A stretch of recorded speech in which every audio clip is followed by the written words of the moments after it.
1994, nasa Bahrain kami nung mga kapatid ko dahil silang kagrupo ko nga. Nakaramdam ako ng pananakit dito at saka namamanhid yung itong kanan na legs ko. Saka dito sa puwet parang may tumutusok, parang may nakabara. Hindi ako mapalagay dahil masakit talaga.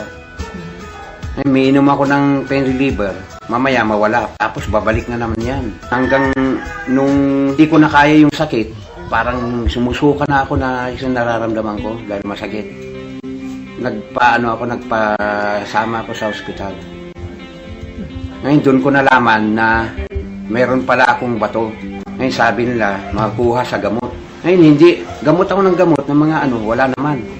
Ngayon bigla na akong dugo na yung lumalabas sa akin.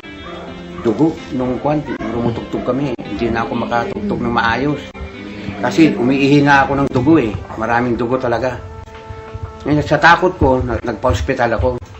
Ngayon nakita nga yung baton, laki ng bato ko.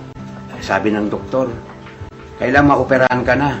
Kasi na yung bato mo sa kailangan operasyon. Ngayon hindi nila ako sa nagpa-opera nga ako doon, laser ang operasyon ko. 3 araw ko sa ospital. Natapos yung kontrata namin, nakalabas na kami, uwi na kami ng Pilipinas. Akala ko, wala na yung bato. Pagkatapos ng 6 na taon, year 2000, sinumpong na naman ako dahil nga nasa Dubai kami, tumutugtog. Ngayon, inom ako ng inom kasi mga customer kasi nagbibigay sila ng mga mga inumin sa amin. Inom ko naman kami ng inom. Ay ito, dahil sinumpong na naman ako. Ngayon, huling buwan namin sa Dubai, kasi bali 1 taon namin doon, yung 1 buwan na hindi na ako nakatugtog. Kasi wala na, tinakbo ako sa ospital. Nakita na mas malaki pala yung bato. Na sa akin, 2 na ang bato ko dito, malalaki. Balak nilang operasyonan ako dinala ako sa ospital.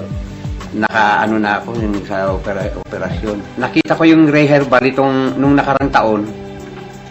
Yun ang iniinom ko hanggang ngayon. Nag-umpisa ako ng mga 2 buwan muna hanggang sa 3 buwan yun. Naglabasan nawala yung mga sakit ko, pati bato lumabas mga after 3 months. Kaya hindi ako nakainom, meron pa rin na parang meron pa rin nararamdaman na para may bumabara minsan. Pero pag nakainom ako ng Ray Herbal, nawawala, lumalabas yung bato.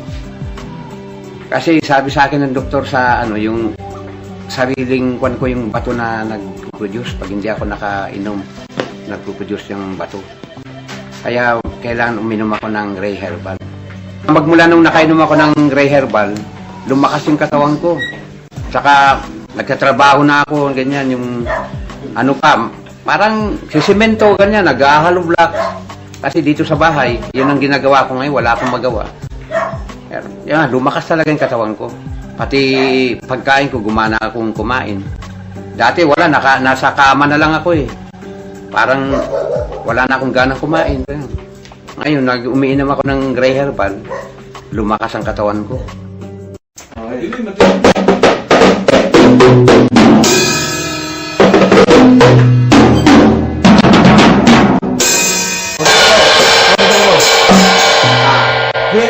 Okay lang.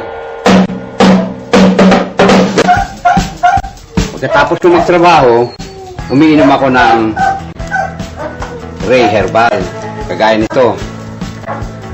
Isang sukat nito, okay lang sa akin sa 3 times a day.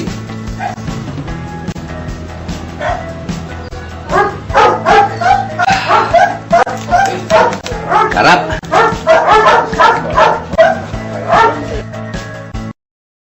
Minabuti ko po sapagkat kung pupunta pa kayo sa main office, napakalayo. Kaya naglagay po kami yung pong cell number na nakalathala sa ilalim ng screen na ito. Pwede po kayong makipag-ugnayan at ito po ay sinasabi ko at pinatotohanan. Ito po ay authorized distributor ng Abanyong Lingkod mula pa noon at magpakailan pa man.